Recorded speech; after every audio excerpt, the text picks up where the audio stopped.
ಅಧಿಕಾರಕ್ಕೆ ಬಂದ ಮೇಲೆ ಅವರ ಆಟನೇ ಬೇರೆ ಆಗಿದೆ. ಇವತ್ತು ನಮಗೆ ಬಹಳ ತಾಜಾ ಉದಾಹರಣೆ ಏನಂತ ಹೇಳಿದ್ರೆ ದೇವನಹಳ್ಳಿಯಲ್ಲಿ ನಡೆದಂತ ಹೋರಾಟ. ಇವತ್ತಲ್ಲಿ ರೈತರು ಯಶಸ್ವಿಯಾಗಿದ್ದಾರೆ. ಅದಕ್ಕಿಂತ ಹೆಚ್ಚಾಗಿ ಈ ಭಾಗದಲ್ಲಿ ನಡೀತಕ್ಕಂಥ ಹೋರಾಟವೂ ಕೂಡ ಯಶಸ್ವಿ ಆಗಲೇಬೇಕು ಅಂತೇಳಿ ನಾವು ಹೋರಾಟವನ್ನು ಮಾಡಬೇಕಾಗಿದೆ.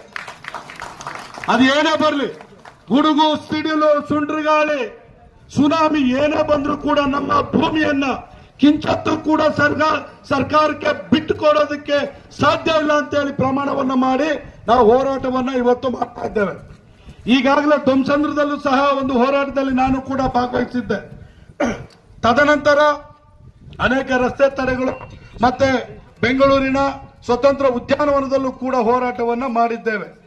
ಸರ್ಕಾರದ ಗಮನಕ್ಕೆ ನಮ್ಮ ಆನೇಕಲ್ ತಾಲೂಕಿನ ಶಾಸಕರು ಮತ್ತೆ ವಿಧಾನ ಪರಿಷತ್ ಸದಸ್ಯರು ಇವರೆಲ್ಲರೂ ಕೂಡ ಏನು ಕೆಡಿಬಿ ಮಂತ್ರಿ ಏನಿದ್ದಾರೆ ಎಂ ಬಿ ಪಾಟೀಲ್ ಅವರು ಅವ್ರ ಗಮನಕ್ಕೆ ತಂದರೂ ಕೂಡ, ಮುಖ್ಯಮಂತ್ರಿಗಳ ಗಮನಕ್ಕೆ ತಂದರೂ ಕೂಡ ಇವತ್ತು ಉದ್ದಟತನದಿಂದ ನಮ್ಮ ಮೇಲೆ ಒಂದು ರೀತಿ ಒಂದು ದೌರ್ಜನ್ಯ, ಸರ್ಕಾರದಿಂದ ದೌರ್ಜನ್ಯ ನಡೀತಾ ಇರ್ತಕ್ಕಂಥದ್ದನ್ನ ನಾವು ನೋಡ್ತಾ ಇದ್ದೇವೆ.